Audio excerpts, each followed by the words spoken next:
Awesome. I have such a good setup here. All I need is for this guy not to just come right up and... Jesus Christ, let's just do the damn video.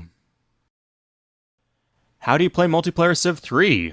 Buy the game on Steam, open the game, click multiplayer, click internet, click on the game you want to join. That's it. You're done. Even if it's a modded BIC, you still don't need to download any files, only the host does. It is so easy to get started and play that could be the end of the video, but instead I want to give you 5 reasons that you should be playing multiplayer with us, the Civ Players Civ 3 League. Reason number 1. The games are quick. It depends on the mod, but games typically last between about 70 and 90 minutes. The maximum time commitment, as in the longest you can reasonably expect the game to go on for, is 2 to 3 hours, depending on the mod. This is really quick. At the upper end, multiplayer games of Civ 6 can last 6 hours. Sometimes you'll play for 3 hours just for it to end in a scrap. That is painfully inefficient.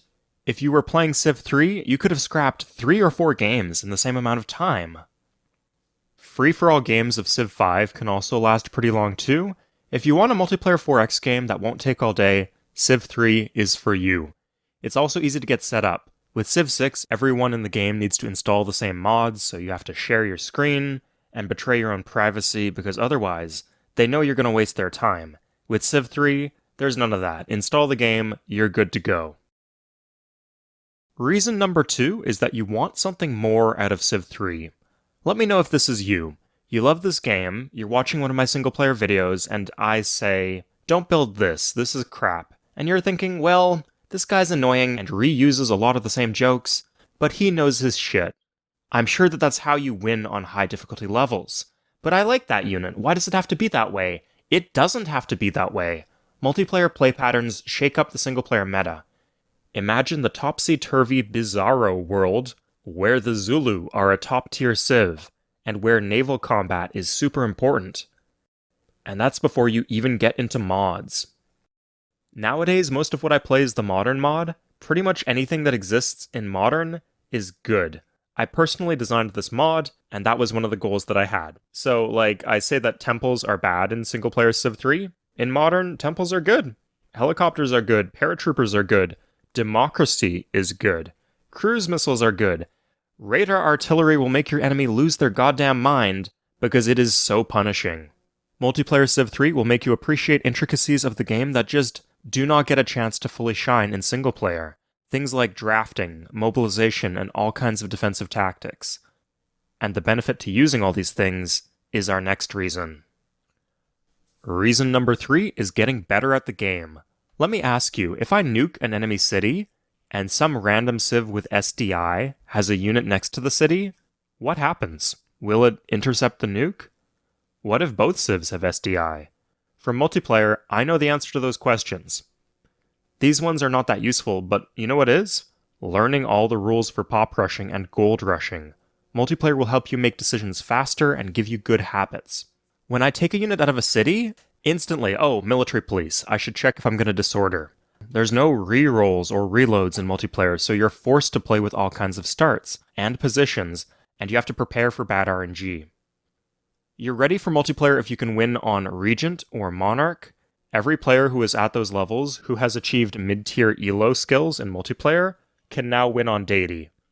I don't know exactly how it works, but you just go back and you're like Neo seeing through the Matrix. You will gain a preternatural instinct, and the whole game will flow so much smoother. Reason number 4, you're joining a community. With me, seriously, it's a lonely world out there. Fuck parasocial relationships. You can just have a social relationship with me and a bunch of other cool people who play multiplayer Civ 3. We always make time for helping out new players. You don't have to worry about bugging me. You can always just ping me, give me your save files, or ask for coaching in a game or solo practice, and I will make time to help you, if it's related to multiplayer. If you're looking for a coach who will literally just sit down and tell you, move your worker 1 tile north, now irrigate, etc., there are people around who could do that for you. Personally, I prefer a more hands-off style of coaching. I will ask you bigger questions about what you're trying to accomplish in the game. Like, what part of the map are you looking to control? Do you want to play aggressively now? Or do you want to scale up to something more powerful later on? You can get that or anything in between, or have no voice comms and do everything by text.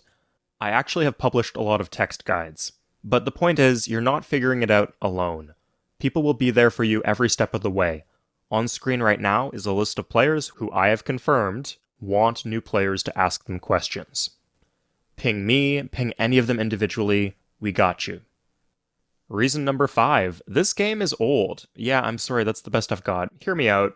For one, it can run on a potato, but secondly, the community has had time to develop. Civ 6 was released 8.5 years ago. At that point in Civ 3's history, most of the mods we play didn't exist yet. In Civ 5's history, I believe LecMod did not exist at that point. Think about how much multiplayer Civ 6 has changed in the last 4 years. Now think about what it will be like 15 years from now. I'm sure there are incredible scenarios on the horizon that people haven't even begun to conceptualize yet. That horizon is where Civ 3 is at now.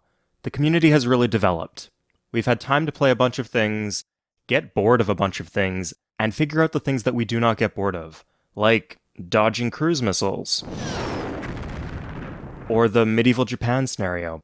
Because deep down inside, even if you're not a weeb, you're a fucking weeb. It's funny watching Herson's videos because the history of the community he's speaking to is apparent by the things that he needs to say. In half the videos, he takes a big detour to explain what the Better Balanced Game mod is, and why they're using it. I just know that otherwise he'd get a ton of questions like, why can't they just play the normal game? In 2002, there were a bunch of posts on CFC asking why the ranked ladder needed to exist. Why are they being booted from games for not being part of the ladder? Well, they're gonna quit. But Civ 3 is through all of that. Big social and cultural shifts in the community take a while to boil over, but once it's done, people don't go back. So when you play multiplayer Civ 3, you benefit from 23 years of community progress and evolution. Or de-evolution, I don't know, man. Call it what you want. If you want to be part of that evolution, the Discord link is in the description to this video. It would be fantastic for you to come play with us. We did a lot of new player only games back during COVID. I'd be happy to host something like that again. That's all for today, everybody. Take care. I'll see you next time.